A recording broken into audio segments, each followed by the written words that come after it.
Hello student, एक बार फिर से आप सभी का स्वागत है हमारे यूट्यूब चैनल एडू ब्रेन में। आज हम लोग रोज तो स्टडी वीडियो करते हैं, आज टॉपिक से कुछ हटकर बात करेंगे। इसका मतलब क्या, यानी कि पढ़ाई के साथ साथ हमको क्या जरूरी है सबसे, यानी कि कैसा हम लोग का रूटीन रहना चाहिए, रोड मैप क्या रहना चाहिए, ताकि हम पढ़ाई तो करें लेकिन पॉजिटिव वे में करें। यानी कि मेरा एकदम क्लियर व्यू रहना चाहिए कि हम ऐसा पढ़ाई करें ताकि वो हमारे लिए यूटिलाइज हो, पॉजिटिव वे में हो और उससे हमारा आउटपुट जो है ज़्यादा से ज़्यादा मिले। आज उसी पे बात होगा।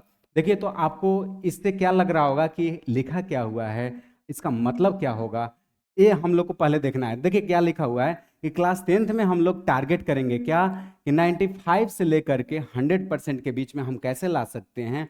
और उसके साथ साथ आपको लिखा गया है क्या कि उसके लिए रोड मैप क्या रहना चाहिए। बस हम ये नहीं बताएंगे कि कैसे ला सकते हैं, है कि नहीं, कोई हवाबाजी नहीं, है कि नहीं, कोई हवाबाजी नहीं होगा, बात एक्चुअल होगा। और यदि आप इसके लिए तैयार हैं तो फिर समझिए आपको खुद को रगड़ना पड़ेगा, बिना रगड़े ये पॉसिबल नहीं है। तो सबसे पहले देखिए आपको क्या लिखा गया है कि टारगेट किस चीज़ का है, तो हमारा 95 का है टारगेट। क्या है, 95 का टारगेट है। और उससे ज़्यादा यानी कि 95 से लेके 100 के बीच में हम कैसे ला सकते हैं, उसके लिए हमारा रोड मैप क्या रहना चाहिए, हमारा माइंडसेट क्या रहना चाहिए, आज उस पर बात होगा। तो देखिए सबसे पहले लिखा गया है कि आपका सितंबर से लेकर के फाइनल एग्जाम तक क्या होने वाला है। तो देखिए सितंबर अभी स्टार्ट हुआ, आप अभी क्या जब भी वीडियो देख रहे हैं 2 सितंबर को, 3 को, 4 को, जैसे भी आप देख रहे हैं, तो आपका यहाँ से क्या हुआ सितंबर से लेके फाइनल एग्जाम तक, उसके लिए चर्चा होगा कि क्या क्या हमारा स्टेप होना चाहिए जो हमको मैक्सिमम से मैक्सिमम नंबर तक ला सके। यानी कि 95 से 100 लाने का मतलब वही कि आप मैक्सिमम नंबर कैसे ला सकते हैं, बात उस पे होगी। देखिए सबसे पहले हम आपको बता दें करना क्या है, रोड मैप मेरा कैसा रहेगा उस पर बात देखिए कि कैसे। मान लीजिए कभी तो सितंबर आ गया, अब सितंबर से क्या करेंगे, अभी भी कुछ खोया नहीं है कि नहीं। वो सही बात है, जो क्या शुरू से मेहनत कर रहे हैं उनको आउटपुट नहीं मिल रहा है, मिल रहा है, लेकिन आप यहाँ से भी यदि सतर्क हो जाते हैं तो आप बहुत कुछ ला सकते हैं, बहुत कुछ अचीव कर सकते हैं, है कि नहीं। बस आप अंदर से कॉन्फिडेंस लाइए और आज से भी चालू हो जाइए, है कि नहीं। देखिए मान लीजिए इस मंथ में आपका टीचर डे है, टीचर डे को आप क्या चाहते हैं, टीचर को गिफ्ट देना चाहते हैं, टीचर को गिफ्ट दीजिए, है कि नहीं, वो आपके गुरु हैं उनको गिफ्ट दीजिए। लेकिन एक गिफ्ट का खुशी कुछ अलग है, क्या, जैसे मान लीजिए कि आप 99% लाते हैं, 98% लाते हैं, उससे जो खुशी मिलेगा टीचर को, हमको नहीं लगता है कि उससे ज़्यादा किसी भी गिफ्ट को आप करेंगे, किसी भी बड़े गिफ्ट को आप करेंगे उससे ज़्यादा टीचर को खुशी नहीं मिलेगा। बल्कि आप उतने नंबर अच्छे लाते हैं तो उससे ज़्यादा खुशी मिलेगा टीचर को। तो आप उनके लिए क्या देंगे, और अपना रोड मैप क्लियर रखिए कि हम आज के बाद कैसे अपने टाइम को यूटिलाइज करेंगे, हमारा क्या क्या पर्पस होगा। हम कोई भी टॉपिक पढ़ेंगे तो किसी तरह का ये नहीं कि उसको आधा अधूरा छोड़ेंगे, हमारा क्लियर व्यू रहना चाहिए कि यहाँ स्टार्ट किए तो इसको फिनिश करके ही छोड़ेंगे। तो उसी पे आज बात होने वाला है। देखिए सबसे पहले आपको बताया गया क्या कि जो अभी सितंबर मंथ चल रहा है इसमें क्या होने वाला है। तो अभी देख रहे होंगे क्या, किसी का 12 से, किसी का 15 से, किसी का 10 से, सबका हाफ ईयरली एग्जाम होने वाला है। क्या होने वाला है, हाफ ईयरली एग्जाम होने वाला है। तो हम ये नहीं करेंगे कि हाफ ईयरली को छोड़ देंगे, नहीं, हाफ ईयरली को भी देखना है। ये हमारे लिए क्या करेगा, बहुत चीज सिखाएगा हाफ ईयरली। ये नहीं कि ये क्या है फालतू का है, ये हमारे लिए इंपॉर्टेंट है, बहुत चीज सीखने को मिलेगा। जैसे मान लीजिए आप हाफ ईयरली देंगे और मान लीजिए जिस सब्जेक्ट में, जैसे मान लीजिए कि मैथ का पेपर दिए और उसमें आपका इस चैप्टर में दिक्कत है, तो दिक्कत को करने के लिए क्या करेंगे, दूर करने के लिए उस पर भी हम चर्चा करेंगे। तो पहला नंबर तो क्या है, सितंबर है, सितंबर का मिड से चालू हो रहा है। कब से चालू हो रहा है, सितंबर मिड से आपका हाफ ईयरली चालू हो रहा है। बहुत सारे लोग का क्या हो रहा है, हाफ ईयरली मिड से चालू हो रहा है, 12 सितंबर हो सकता है, 15 हो सकता है, किसी का 10 भी है। तो अलग अलग क्या हो रहा है, मिड से चालू हो रहा है। तो मान के चलिए कि लास्ट सितंबर तक, क्या, लास्ट सितंबर तक आपका हाफ ईयरली फिनिश हो जाएगा, है कि नहीं। तो हम बात करेंगे ये भी बचा दिन को, जिस दिन आप वीडियो देख रहे हैं, जैसे मान लीजिए 2 सितंबर को देख रहे हैं, 5 को देख रहे हैं, जिस दिन भी आप देख रहे हैं उस दिन से भी आप तैयार हो जाइए। तो सितंबर भी आपको यूटिलाइज करना है। अब ऐसे नहीं टालना है कि सितंबर मेरा बीत जाएगा हाफ ईयरली में, अब नहीं, जो हो गया, आप यहां से रेडी रहिए, है कि नहीं। तो मिड सितंबर से लेके लास्ट सितंबर तक में आपका हाफ ईयरली होने वाला है। तो सबसे पहले तो हम बताएंगे आपको कि हाफ ईयरली में आपका स्ट्रेटजी क्या होना चाहिए कि हाफ ईयरली भी अच्छा जाए और हमको आगे के लिए भी वो काम दे। तो देखिए सबसे पहले हाफ ईयरली में हम आपको बता दें कि आप 2 तरह का लिस्ट बनाएंगे। क्या बनाएंगे, आप एक क्या करेंगे जिस पे मैक्सिमम टाइम दे सकते हैं, क्या करेंगे वैसा टॉपिक जिस पे आपको मैक्सिमम टाइम देने का जरूरत है, और एक टॉपिक ऐसा सेलेक्ट करेंगे जिस पे आपको मिनिमम टाइम देने का जरूरत है। कहने का मतलब क्या, जैसे मान लीजिए आप जो भी चैप्टर पढ़ रहे हैं, मान लीजिए आप साइंस का बात करें, मैथ का बात करें, एसएसटी का बात करें, सबके लिए वही बात है कि नहीं। आपको लाइट चैप्टर में प्रॉब्लम है, उसको किस में रखेंगे, मैक्सिमम टाइम वाले में रखेंगे। किस में रखेंगे, मैक्सिमम टाइम वाले में रखेंगे, लाइट में। ह्यूमन आई क्लियर है, क्या है, ह्यूमन आई क्लियर है, तो ह्यूमन आई को इसमें रखेंगे क्योंकि हमको उसको कम टाइम देना है। तो इस तरह से आप क्या कर लेंगे, चैप्टर को डिवाइड कर लेंगे। और जिसमें मान लीजिए कि ज्यादा प्रॉब्लम है, जैसे लाइट है, लाइट में आपको ज्यादा प्रॉब्लम है, तो सबसे पहले आप क्या करेंगे, इसका आप एक वन शॉट वीडियो देख लेंगे। कोई भी टीचर, बहुत सारे टीचर क्या किए हैं, वन शॉट वीडियो पढ़ाए हैं, तो उनका कोई एक वीडियो देख लेंगे, वन शॉट रिवीजन आपका। अब यहां से क्या होगा, लाइट के बारे में ऐसा नहीं कि आपको एकदम साफ खाली है, आपको पहले से बहुत कुछ आता है, लेकिन फिर भी क्या करना है, एक रिवीजन के तौर पे वो वन शॉट को देखना है। अब बस देख के छोड़ना नहीं है। मान लीजिए आपका नोट्स वो पहले का होगा, एक बार नोट्स को आप रिवीजन करेंगे, देन उसके बाद आप क्वेश्चन लगाइए, आपसे वो क्वेश्चन हो रहा है कि नहीं। जैसे मिरर फार्मूला है, लेंस फार्मूला है, आप ये सब देखिए कैसे साइन कन्वेंशन है, सबको समझ के फिर उसके बाद फार्मूला को लगाइए कि आपसे हो रहा है कि नहीं हो रहा है। यदि नहीं हो रहा है तो फिर समझिए कि आपको वहां पर कैलकुलेशन और ये सब में ध्यान देने का फिर भी जरूरत है कि नहीं। और उसी तरह से मैक्सिमम मिनिमम जब आप कर लेते हैं, हर एक सब्जेक्ट में आपको करना है, मैथ हो, साइंस हो, एसएसटी हो, और हिंदी इंग्लिश का भी बात होगा। तो उस तरह से हम लोग क्या करेंगे, सेपरेट कर लेंगे। तो मान लीजिए कि इसमें हम 3 आवर दे रहे हैं, क्या कर रहे हैं, इसमें 3 आवर दे रहे हैं, और इसमें मान लीजिए 1 आवर या 1.5 आवर दे रहे हैं, क्या कर रहे हैं, 1 आवर या 1.5 आवर दे रहे हैं। तो 1 आवर 1.5 आवर में वैसा ही चीज रखेंगे जो क्या हो, उतना ही देर में निपट जाए, लेकिन इसमें आप वैसे टॉपिक को रखेंगे जिसको समझने में थोड़ा परेशानी हो रहा है, उसको इसमें रखेंगे, है कि नहीं। और देन उसके बाद क्या होगा, हम लोग तैयार कर लेंगे हाफ ईयरली के लिए, और हाफ ईयरली को भी अच्छा करना है कि नहीं। मेरा टारगेट हाफ ईयरली भी रहना चाहिए, हाफ ईयरली अच्छा जाना चाहिए। अब यदि मान लीजिए हाफ ईयरली हो गया, मिड से लेकर के लास्ट तक हाफ ईयरली हो गया, देन उसके बाद क्या करेंगे, हाफ ईयरली को भी छोड़ नहीं देंगे, उसको एनालाइज करेंगे कि हमको कमी कहाँ रह गया, और देखेंगे किस क्वेश्चन में हमारा गलत हुआ। अब जहां गलत हुआ, हाफ ईयरली के जिस क्वेश्चन में गलत हुआ, उस क्वेश्चन को हम सेपरेट करेंगे कि ये मेरा वीक पोर्शन है, ये मेरा स्ट्रांग पोर्शन है। और उस तरह से क्या करेंगे कि हम टॉपिक को सिलेक्ट कर लेंगे, और फिर उसके बाद जो होगा, अब हाफ ईयरली के बाद क्या बचेगा, फाइनल बचेगा। तो देखिए वहां से अब सेलेक्ट करके हम चलेंगे तो एकदम आनाधुन उसमें लग जाना है, फिर उसके बाद आपको रुकना नहीं है, पीछे नहीं मुड़ना है कि नहीं। तो देखिए ये तो हो गया क्या कि हाफ ईयरली का बात हुआ कि हम लोग उसको कैसे तैयार कर ले अभी के टाइम में। फिर उसके बाद आपके पास टाइम कितना बचा उसको देख लीजिए। यदि सितंबर ऐसे निकल जाता है तो आपके पास बचा अक्टूबर, नवंबर, दिसंबर और जनवरी। अब ये नहीं सोचिएगा कि हम एग्जाम तक क्या करेंगे, चैप्टर को खत्म कर लेंगे, नहीं। आपको हो सकता है जनवरी या जनवरी का मिड में चैप्टर को क्या कर लेना है, खत्म कर लेना है, सिलेबस को कंप्लीट कर लेना है। जनवरी या जनवरी के मिड होते होते आपको खत्म कर लेना है कि नहीं। क्योंकि फरवरी और मार्च में आपको एक क्लियर रहना चाहिए। उस समय आपका ये नहीं कि मेरा ये पोर्शन बच गया, वो पोर्शन बच गया, उस समय अब बचने का बात नहीं रहा। उस समय आपको क्वेश्चन लगाना है, पीवाईक्यू लगाना है, प्रीवियस क्वेश्चन को आप बनाइएगा, जो भी आप यूज करते हैं सैंपल पेपर आपका वो सवाल का बेस्ट होता है, तो आप उससे भी लगाइए। और उस तरह से क्या करेंगे कि ये मेरा जब पोर्शन कंप्लीट रहेगा तो अंदर से हमको कॉन्फिडेंस आएगा, क्वेश्चन करेंगे अंदर से कॉन्फिडेंस आएगा। तो उस टाइम पर हमको कुछ नहीं देखना है, बस मेरा रोड मैप वही रहना चाहिए कि जो 4 मंथ है मेरा, अक्टूबर, नवंबर, दिसंबर, जनवरी, कोई भी फेस्टिवल आ जाए हमको अब इसमें गैप नहीं करना है। वो आपका कोई भी फेस्टिवल आ जाए, दशहरा आ जाए, दिवाली आ जाए, छठ आ जाए, लेकिन हमको अब गैप नहीं करना है, क्योंकि टाइम मेरे पास बस अब क्या है, गिना चुना टाइम बच गया है। अक्टूबर, नवंबर, दिसंबर और जनवरी, मात्र 4 मंथ, है कि नहीं, मात्र 4 मंथ बच गया है। अब टाइम को हम वेस्ट नहीं जाने देंगे, है कि नहीं। और ये 4 मंथ में आपको इस तरह से लग जाना है कि आते आते, यानी कि ये जनवरी का लास्ट और फरवरी को आते आते आपको अंदर से इतना कॉन्फिडेंस आ जाए कि नहीं हम तो ला सकते हैं, 98 ला सकते हैं, 99 ला सकते हैं, आपको इस तरह से कॉन्फिडेंस आ जाए, है कि नहीं।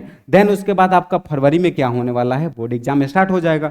अब उस समय क्या करिएगा, जैसे मान लीजिए ये सारा चीज आपका क्लियर है, सिलेबस कंप्लीट है, तो हम लोग क्वेश्चन करते जाएंगे। और देखिए अब आपका सारा चीज पहले कंप्लीट रहेगा। जैसे मान लीजिए आप वन शॉट वीडियो पहले देख चुके हैं, नोट्स बना चुके हैं, तो उस टाइम पे आपका टाइम भी बचेगा। बहुत सारे लोग क्या करते हैं, एग्जाम टाइम वन शॉट देखने लगते हैं, तो आपका टाइम वेस्ट है, समझ में भी कम आएगा और आउटपुट भी कम आएगा, है कि नहीं। तो उस समय नहीं करना है, ये सब काम अभी कर लेना है। ये जो 4 मंथ बचा हुआ है उसमें कर लेना है, इसी में उसको निपटारा कर देना है। देन आपका फरवरी मार्च एग्जाम चलेगा, आप एकदम क्या रहिएगा, टेंशन फ्री रहिएगा ये काम कर लेने के बाद। देखिए उसके बाद नेक्स्ट में क्या बताया गया है, वही जो अभी बात कर रहे थे कि आफ्टर हाफ ईयरली, यानी कि हाफ ईयरली के बाद क्या करिएगा। तो हाफ ईयरली के बाद क्या करेंगे, ये भी बात हम अभी बता रहे थे क्या, कि जो हाफ ईयरली हो जाएगा उसके बाद आप बस एक चीज करेंगे। हाफ ईयरली के बाद क्या करेंगे, हम बस क्वेश्चन का ऐसा लिस्ट बनाएंगे, क्या, क्वेश्चन का, और वो चैप्टर से डिनोट कर लेंगे कि ये कौन सा चैप्टर से है कि नहीं। जैसे मान लीजिए मेरा वीक पोर्शन है, वीक क्वेश्चन है। वीक क्वेश्चन कहने का मतलब क्या, आप ये समझ के रखेंगे कि जैसे मेरा ये वीक पॉइंट है, यानी कि कमजोरी मेरा यही है, और एक आप बना लेंगे स्ट्रांग पॉइंट, यानी कि इससे टॉपिक से आता है, इस टॉपिक से यदि क्वेश्चन आता है तो मेरा बन जाता है, लेकिन इस टॉपिक से आता है तो नहीं बनता है। ये सिलेक्ट करेंगे तभी आपका क्या होगा, इंप्रूवमेंट होगा। अब मान लीजिए कि इस तरह से आप क्रॉस करते गए, टिक करते जाए। जैसे मान लीजिए कि लाइट से आता है तो आपसे नहीं बनता है तो क्रॉस कर लीजिए। ह्यूमन आई से आता है तो बन जाता है, क्या, ह्यूमन आई से आता है बन जाता है, तो उस तरह से आप टिक करिएगा, है कि नहीं। जैसे एसिड बेस साल्ट से आता है तो नहीं बनता है कि नहीं। तो इस तरह से आप टिक करेंगे तो आपका डिसाइड हो जाएगा। अब वहां से आपको क्या मिलेगा, पकड़ मिलेगा। तो यानी कि आपको हाफ ईयरली क्या करेगा, आपको आईना दिखाने का काम करेगा, आपको सारा चीज बता देगा कि आप अभी कहां कहां कमजोर हैं। और देन फिर उसके बाद एफर्ट लगाइएगा तो आपको फिर वहां से घूमना नहीं है कि नहीं। फिर देखिए नेक्स्ट पे हम लोग क्या बात करेंगे।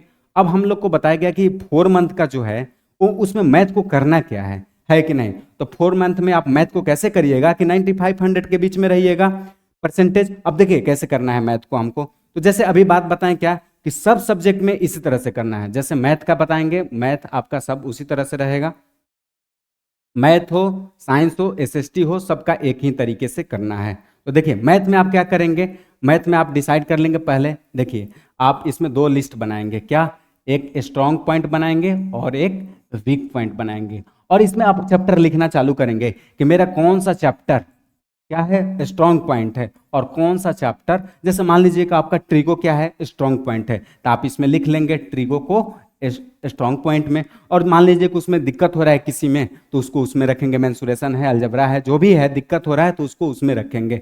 और इस तरह से आप डिसाइड कर लेंगे। और फिर इस 4 मंथ में क्या करेंगे, 4 मंथ में तो हमको पढ़ना है, लेकिन जो पहले का पोर्शन हो चुका है उसको हम क्या करेंगे, वन शॉट देख करके, क्वेश्चन लगा करके, देन एनसीईआरटी करके, और उसको मजबूत करने का काम करेंगे।